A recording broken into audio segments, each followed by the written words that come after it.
Should garages and technicians be educating customers on the importance of the MOT? And if so, what can the industry do to help them? Welcome to the Auto Repair Focus podcast.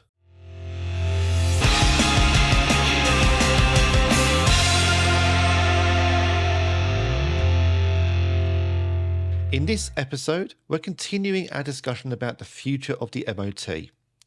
If you've missed part 1 and you're watching this on YouTube, then check out the Auto Repair Focus channel and find the podcast playlist. If you're listening to this podcast, then find us on Apple Podcasts, Spotify, Google Podcasts, or Amazon Music. Check out the episode list for part 1. And while on both platforms, why not like and subscribe to make sure you don't miss out on further episodes.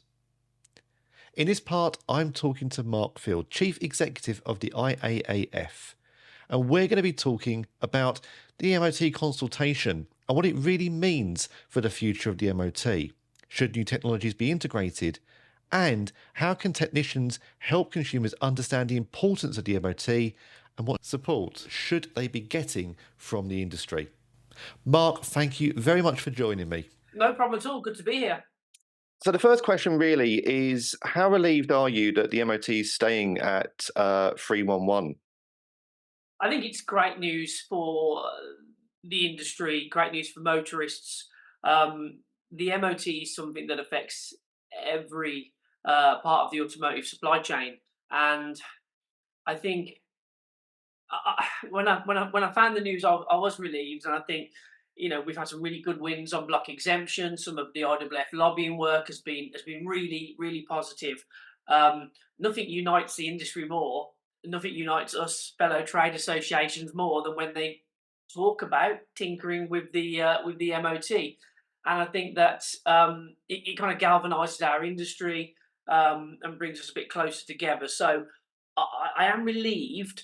I'm a little concerned about where we continue to head with this because, again, this is 2 or 3 times now in what I would say a very short space of time. So 2 or 3 consultancy or consultants or consultations, sorry, on this MOT test frequency, and I think I don't want this to be a hollow victory. I think we need to make sure that we continue to push for the most stringent of roadworthiness testing. I was going to ask if the MOT really is safe. You brought the point up there. I think I've lost count a number of times I've reported on challenges to the MOT, whether it's been a throwaway comment by an MP or it's been a consultation that's taken time to go through. It always seems it's almost every 2 to 3 years we're asking that question again, whether we move to 322, 411, if the MOT is really sort of worth it. So this it seems to have been a really strong consultation. I think it's taken a year to release the results. So does this really sort of boost the MOT and sort of always prepare us really for the next time this conversation inevitably comes up? Yeah, I think it was a big consultation. There was a lot of effort that went in, and in my 20 plus years in the trade, I think it went probably as far as I thought it was going to go, or has ever gone, in terms of we could be in for a change here. Now, in answer to your question about whether the MOT is really safe, I remember a garage talking to me when he was doing his sort of MOT testing, and the trainer said, "Listen, where do you rank the MOT test in terms of a safety standard? Is it there? Is it there? Is it further down?" In effect, it's further down. The inspection is sort of almost the minimal safety standards, but I kind of reframe it a little bit and think, do we need a bit more of a better appreciation? And I don't just mean us as a trade, the consumer. Do we support the exchange of the garage or MOT tester and the consumer? Do they really understand why they're bringing that vehicle in, why it's important? And that's probably a reliance on or a task or responsibility for government and probably us trade associations that we support like we do with right to repair or with block exemption, that actually when it comes to the MOT, you are here because of a very valid reason. And I think that MOT testers need to be supported in that approach, because that way we will look at, well, it will benefit everybody in terms of our upskilling, but also in terms of what we actually charge, and charge correctly for an MOT test. But yeah, I kind of reframe it in terms of, I think the dialogue needs to be a bit more a bit more robust, a bit more informative in terms of saying, well, actually, the MOT is very important, and this is why. And I think that, and again,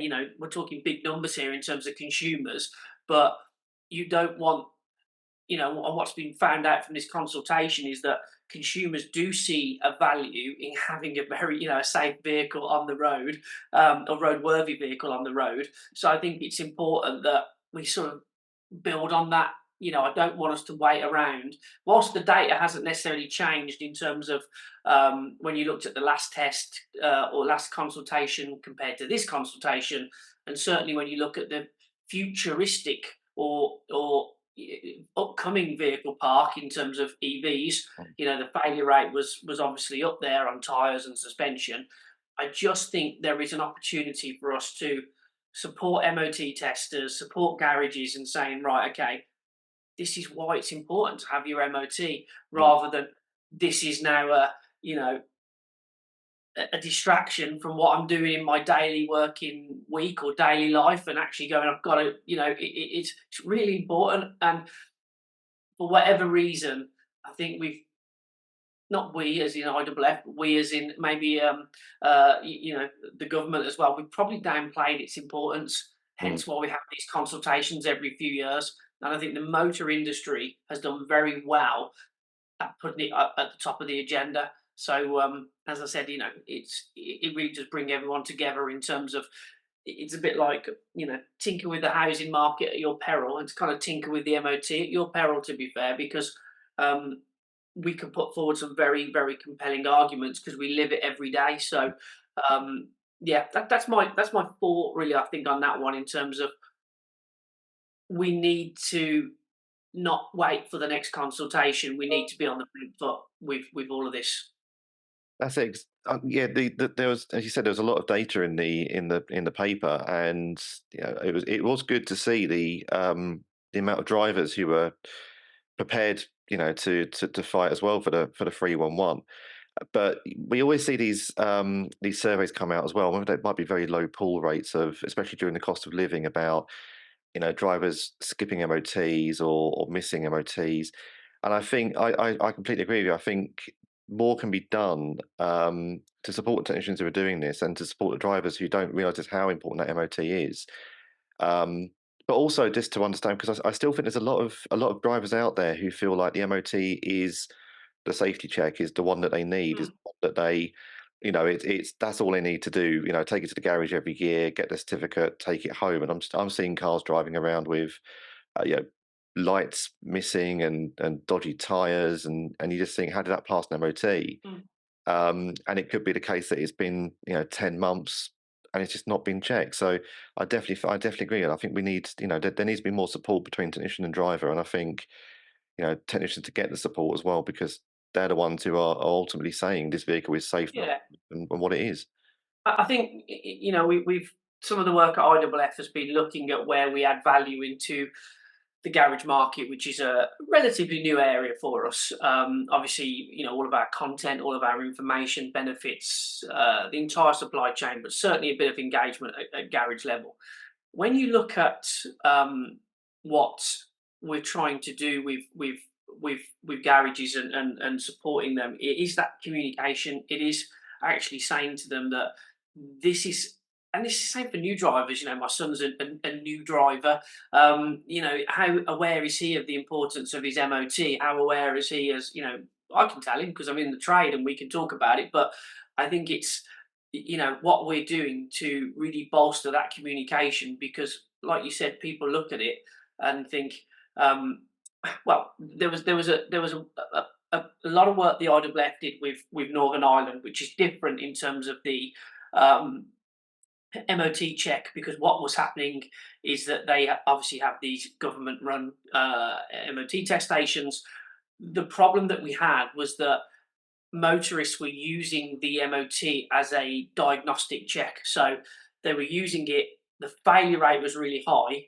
They were getting the problems and they were going off and fixing them without adhering to sort of regular service levels. So I think it does feed into the narrative of, um, vehicle maintenance, vehicle service, vehicle repair, all of that. It is part of it. And again, we have to appreciate that the garage is at the front end of this. They are delivering this message to a motorist, and we've got to support them on that because, yes, vehicle repair bills can be, they can fluctuate depending on the job required, but we've got to support that relationship in terms of making it a lot better, because garages are obviously having to deal with the brunt of, you know, some of this backlash that can come from this, and that's kind of where the consultation came about, I guess, in terms of, it's a cost of living crisis. Let's see if we can save people money.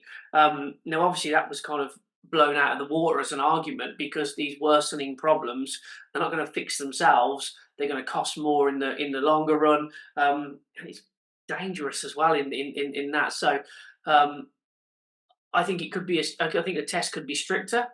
I think it's become much more intense and much more labour intensive for garages. And I think that we have a number of garages who are, charging full price and don't get involved in discounting. And that's a individual business decision, really, based on what they feel they're able to charge. But yeah, it's a big task for me this year, is to see how we can look at supporting garages a lot more in terms of that communication with motorists.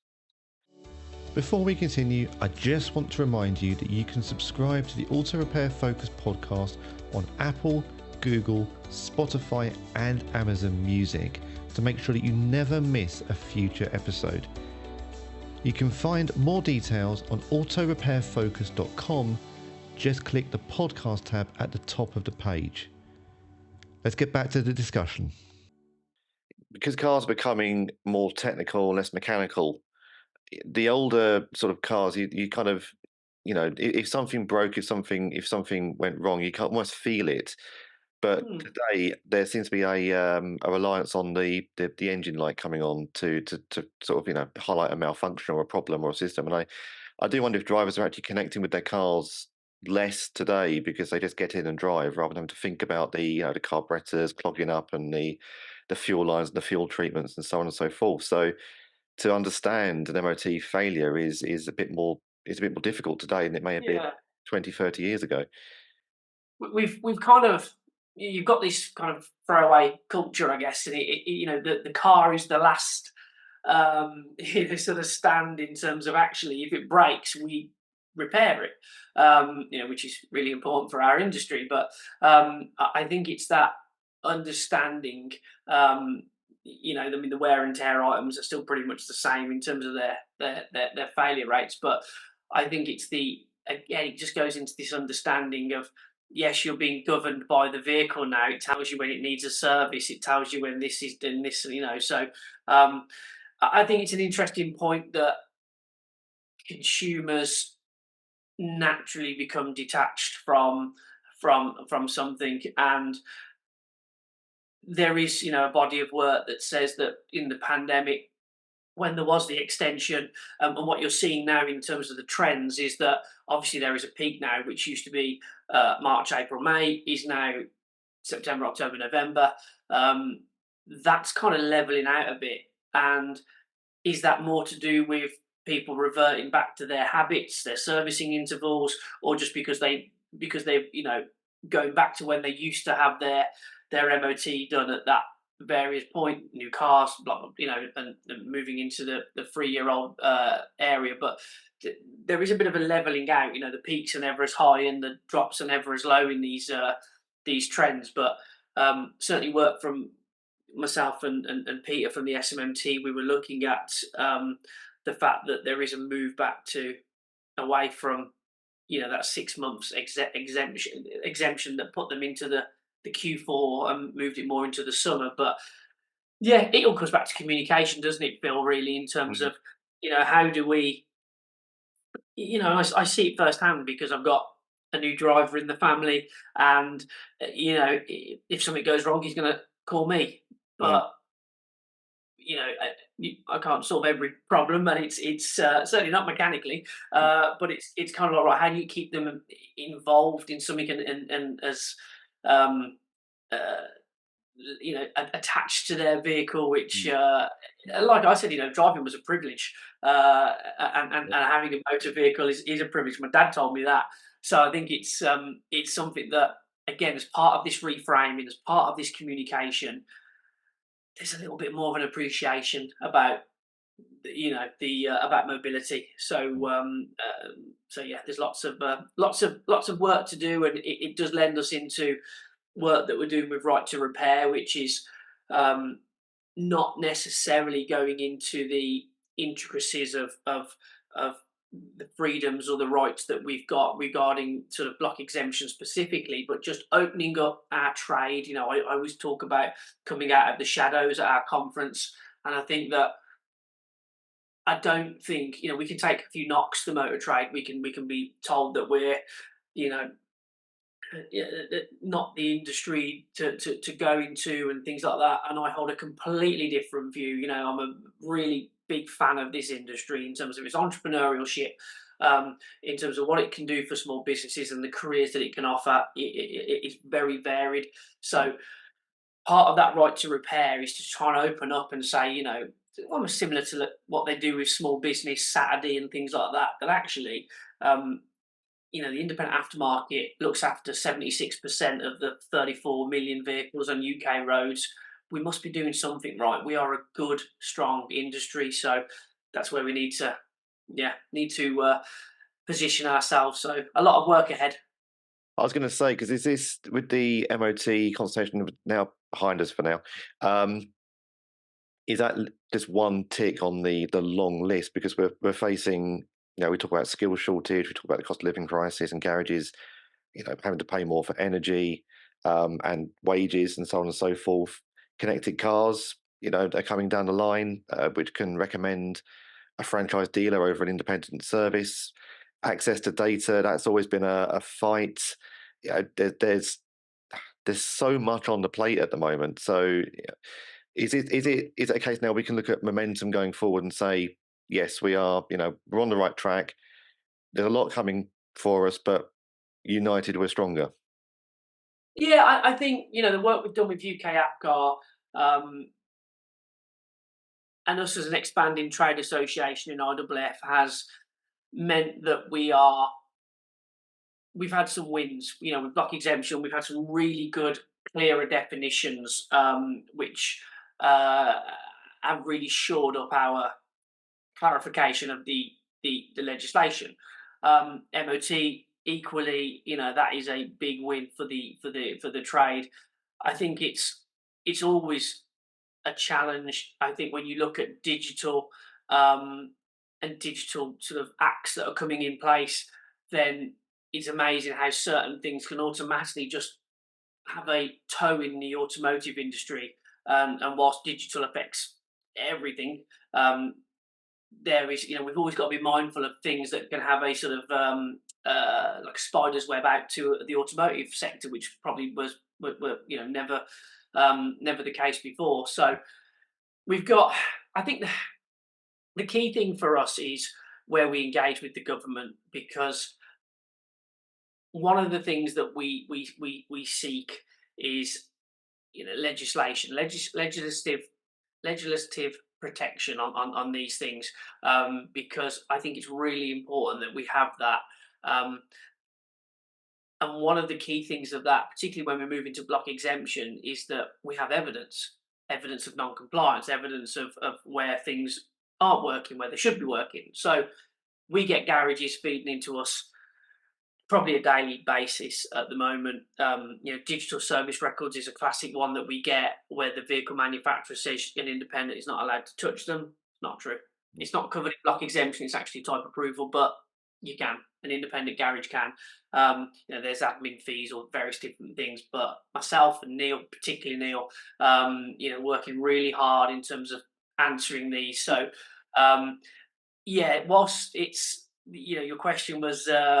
It's never a challenge completed. It's more like a challenge that's created another list of challenges. But we are positive, and I think that it is part of us raising the profile of this entire industry, and making sure that when it comes to future mobility, the automotive or the independent automotive aftermarket has a say, and because we are such an important player. Mark, that's everything. Thank you very much for your thoughts. Thank you very much. Thanks for having me. I really appreciate it. And thank you as well for listening. Don't forget you can find the Auto Repair Focus podcast on Apple Podcasts, Spotify, Google Podcasts, or Amazon Music. You can also watch along on the YouTube channel. Search for Auto Repair Focus.